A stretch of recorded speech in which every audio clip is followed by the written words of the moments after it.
Okay, we'll start now. See, today we are taking up the next topic in GS4 ethics syllabus, and that is contribution of moral thinkers and philosophers.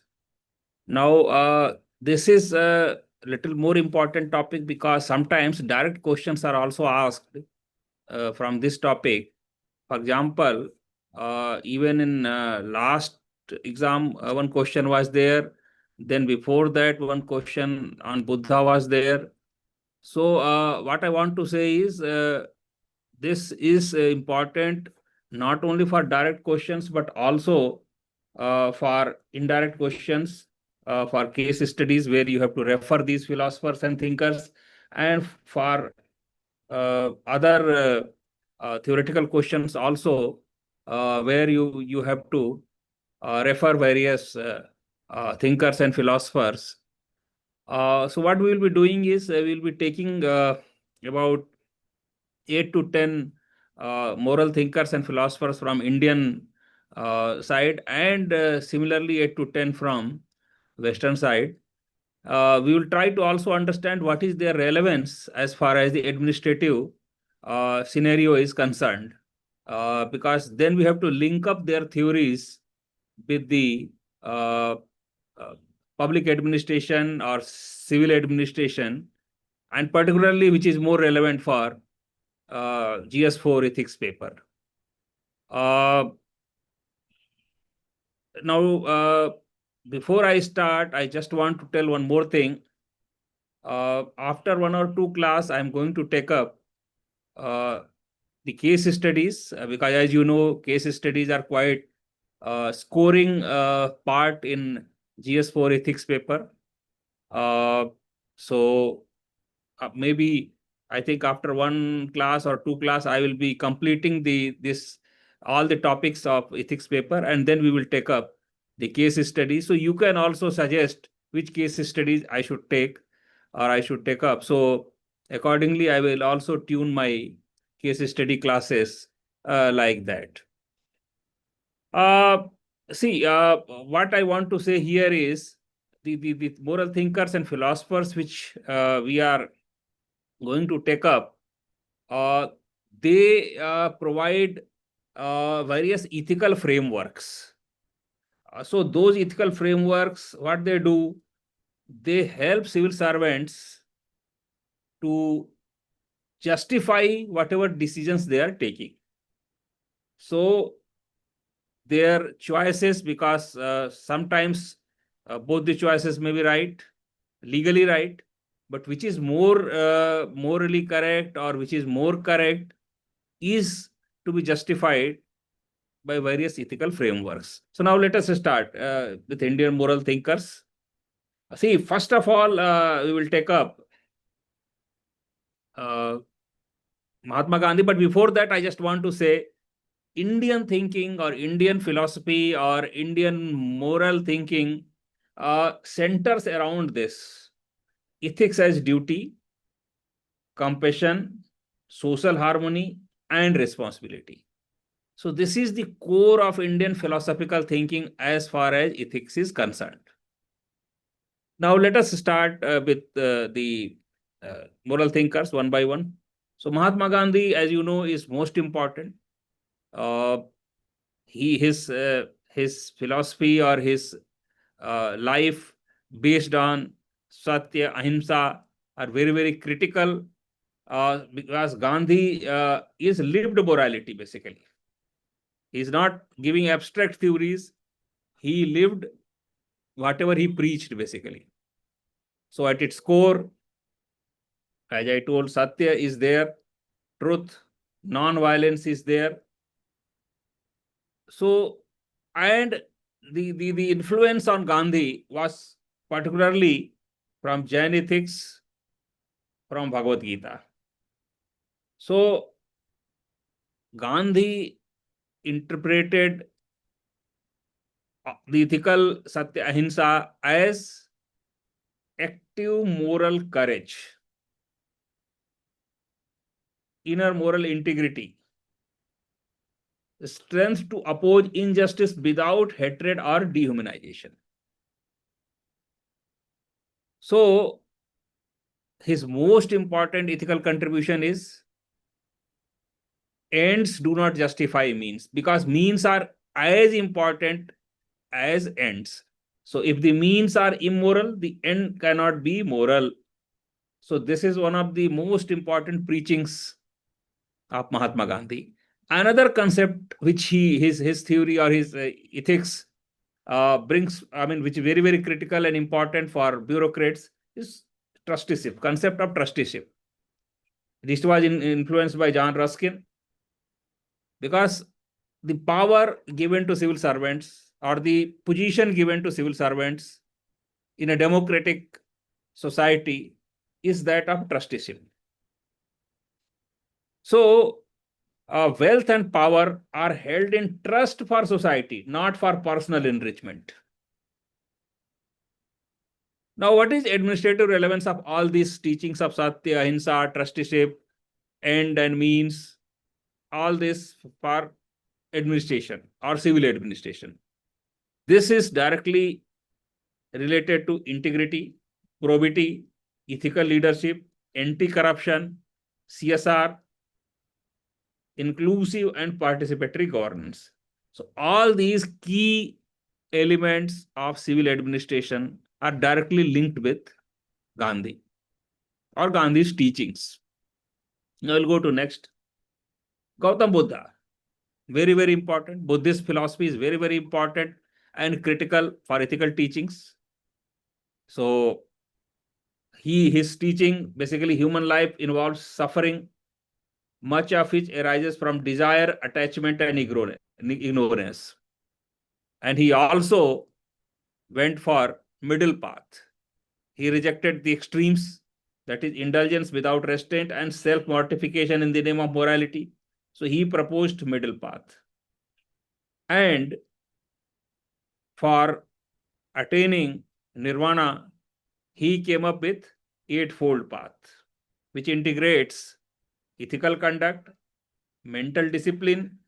Ethical conduct is sila, mental discipline is samadhi. What is ethical conduct? Right speech, action, and livelihood. What is mental discipline? Mindfulness, effort, concentration. And then third one, prajna, that is wisdom, right understanding. So for Buddha, ethics begins inside the mind. Without inner discipline, external moral rules collapse. And what is its administrative relevance as far as Buddhism is concerned, Buddha is concerned? One is emotional intelligence, then stress management, then human policing, then compassionate welfare and justice delivery. So all these are again very important and critical component of civil administration. Another important philosopher, Swami Vivekananda. So Vivekananda ethics, I mean, mostly it's based on Vedanta, Advaita Vedanta of Shankaracharya, and also humanism. So it is called Vedantic humanism. So what he says, service to man is service to God. He rejected rituals which are divorced from social responsibility. So what is ethics for him? Uplifting the weakest, building character, acting fearlessly for social good. Vivekananda emphasized dignity of labor, strength, and self-confidence. And what is its administrative relevance? Again, public service motivation, grassroots engagement, nation building ethics. Now, another very, very important moral thinker or political thinker also, you can say B.R. Ambedkar. His name is linked with constitutional morality, which is very, very important term as far as ethics paper is concerned. So what is central insight? A society based on inequality cannot be moral. So he opposed, as you know, very strongly casteism. So he rejected the idea that tradition is automatically ethical, because sometimes caste or Varna Vyavastha is justified on the name of tradition. He rejected that. But he says ethics must be judged by human dignity, not religious sanction. And his idea, as I told, of constitutional morality, which is mostly incorporated in the Constitution of India also, whether it is liberty, equality, justice also, social, economic, political. So all these things form, whether it is fundamental rights or whether it is directive principles of state policy, all these form a core of constitutional morality, which is directly linked with B.R. Ambedkar.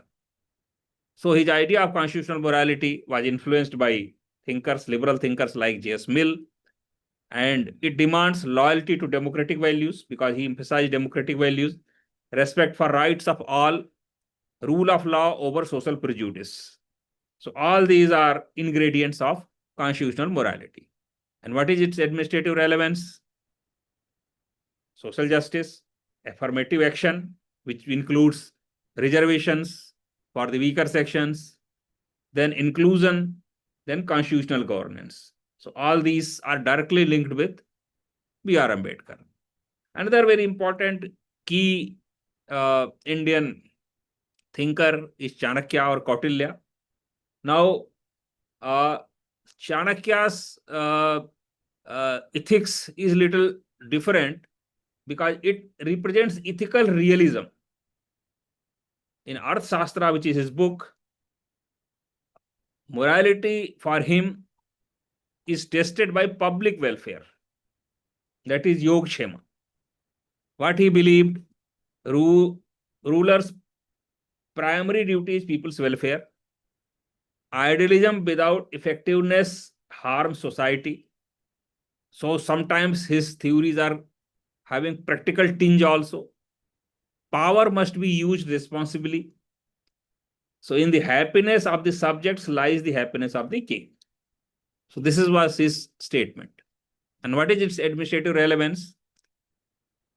Policy realism. If you remember this year, there was a question also linked with Kautilya. So policy realism, crisis governance, national security ethics. Then another very, very key philosopher, Indian philosopher, Adi Shankaracharya. He propounded Advaita Vedanta, as you know, which you... Now, Advaita Vedanta teaches non-duality. All beings share same ultimate reality. Jivo Brahma, Brahmaiva Napara. So every individual or every human being is equivalent to Brahma. This is his theory. What are its ethical implications? Exploitation becomes irrational. Compassion becomes natural. Discrimination loses moral legitimacy because now everybody is equal. Ignorance is the root of moral evil. Avidya or Maya is the root of moral evil. What is administrative relevance? Equality, because now everybody is Brahma. Non-discrimination, human dignity. Then Rabindranath Tagore, another important modern thinker. Now, his ethics basically tilts towards liberalism and humanism. Now, he has warned against blind nationalism because his theory was basically cosmopolitanism or globalism, and argued that ethics must protect freedom, creativity, empathy. What is its administrative relevance? Cultural pluralism, ethical diplomacy, global responsibility. Everybody is a global citizen. That was his thinking. Another important philosopher influenced by Advaita Vedanta, Sri Aurobindo. Sri Aurobindo's ethics as evolutionary linked to growth of consciousness. So he didn't believe in static ethics because for him, consciousness is evolving. So he says that morality progresses from selfish instinct to social responsibility to spiritual universality. Rules for him cannot alone make people moral. Inner transformation is essential. That was his theory. And what is its administrative relevance? Value-based leadership, ethical maturity in governance. So all these is directly linked with Sri Aurobindo. Now we'll go to Western thinkers, maybe 8 to 10.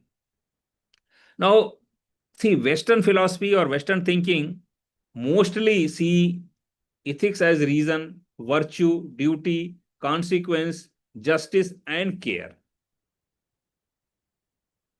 And Western ethics provides a very, very systematic framework for resolving moral dilemmas, especially useful in administration, where rules, law, etc.,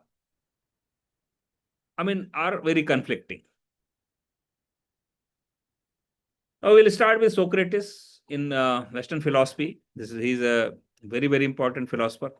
Now Socrates says that an unexamined life is not worth living. This was his statement. So for him, ethics is self-examination. He believed moral failures arise from ignorance, not deliberate evil. Knowledge leads to virtue. So this was his thinking. And what is its administrative relevance? Integrity, moral courage, reflective decision making. So all these you can link with Socrates. Then we have Plato. Plato defined justice as harmony. He says that justice exists when each person performs their proper role in the society. Reason governs desire and emotion. So for him, desire and emotion should be subordinate to reason. A just state mirrors a just soul. This was the theory given by Plato. And its administrative relevance, as you can clearly see, institutional integrity, role clarity, merit-based governance. Because he has given the concept of philosopher king. Aristotle founded what is called virtue ethics. He has given the theory of golden mean, which teaches that virtue lies between extremes. For example, courage lies between cowardice and recklessness. So ethics is about habitual character formation, not rigid rules, aiming at eudaimonia. He has given the concept of eudaimonia, that is human flourishing. And what is its administrative relevance? Balanced judgment, discretion, emotional intelligence. Then one of the very, very key modern philosophers in Western philosophy, Immanuel Kant.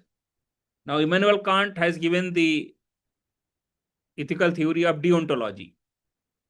That is duty-based ethics. He has given again another theory of categorical imperative, which in simple terms means, can our action be universalized? So he supports only those actions which can be universalized.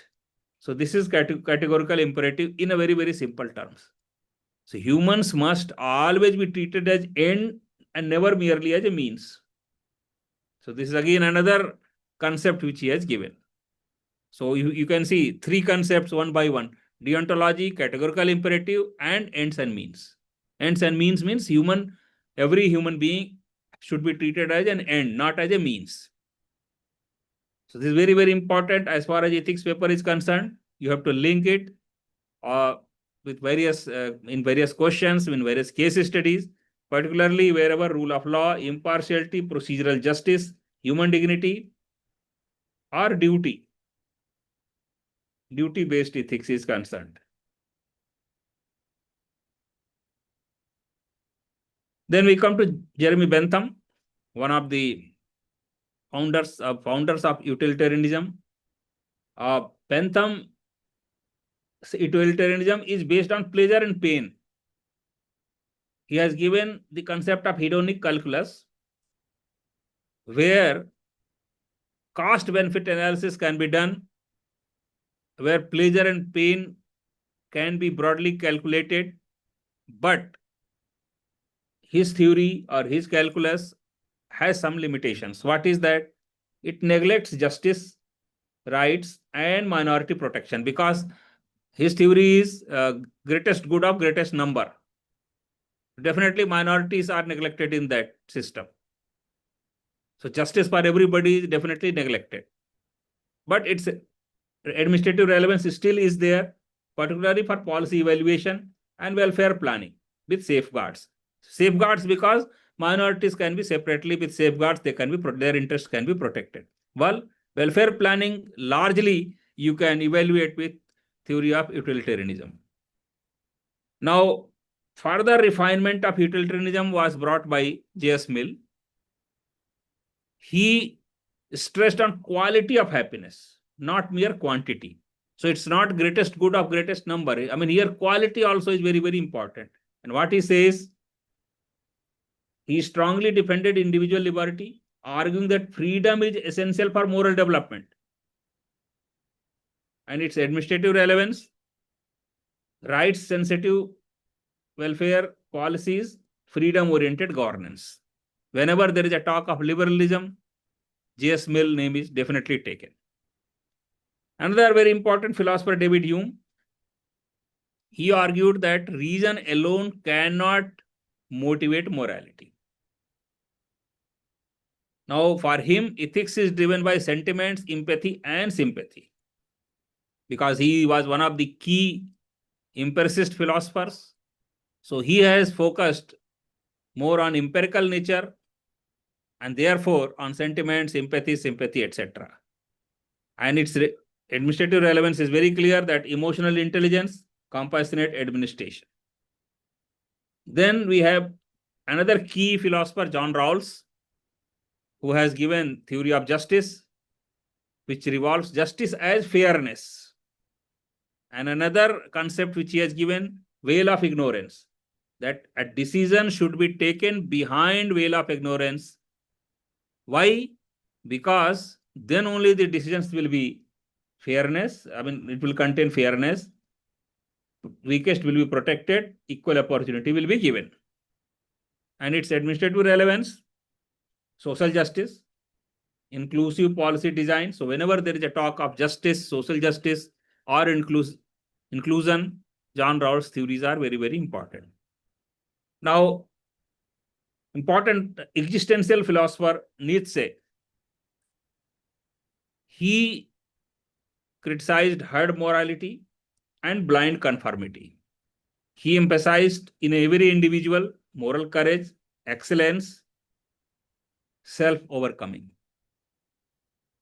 But then existentialist philosophy has to be, or ethics has to be used selectively, mainly for leadership ethics. So this students have to be little cautious, because Nietzsche's philosophy has to be very, very selectively used in ethics paper or while answering. Another very important philosopher, Carol Gilligan, she developed ethics of care, critiquing purely rule-based moral theories.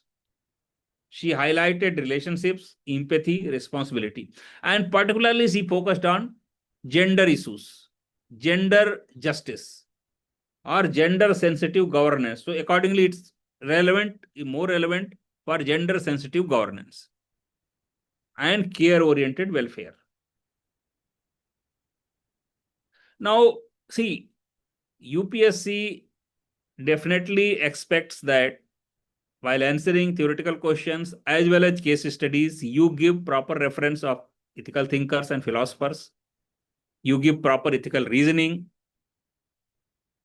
In answers, you have to cite thinkers briefly, explain simply, and apply it practically. Because, see, ethics paper is more of practical nature, not of a theoretical paper. So, wherever there is a talk of integrity with rule of law, you can refer Gandhi and Kant. Wherever there is a discussion regarding balance and emotional intelligence, you can refer Buddha and Aristotle. Wherever there is a discussion on social justice and fairness, Ambedkar and Rawls can be quoted. Wherever empathy and care, etc., needs to be referred, Gilligan and Hume can be quoted.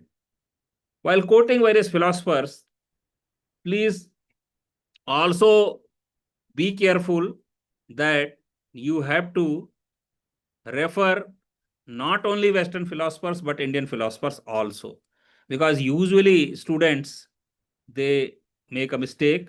They rely more on Western ethics or Western philosophy. But my suggestion will be very strong suggestion. Along with Western philosophy, please do quote relevant Indian philosophers and ethical thinkers, their thinking, their references. That will make your answer a little better. So this completes my today's class. Next class, we will be taking next topic. And as I told earlier, we will be soon starting discussion on various case studies. So I request various students to please comment and give suggestions what case studies you would like me to take up, so that I can take up those case studies in near future, in next classes. So thanks for participating in today's class. We'll meet again in next class. Thank you.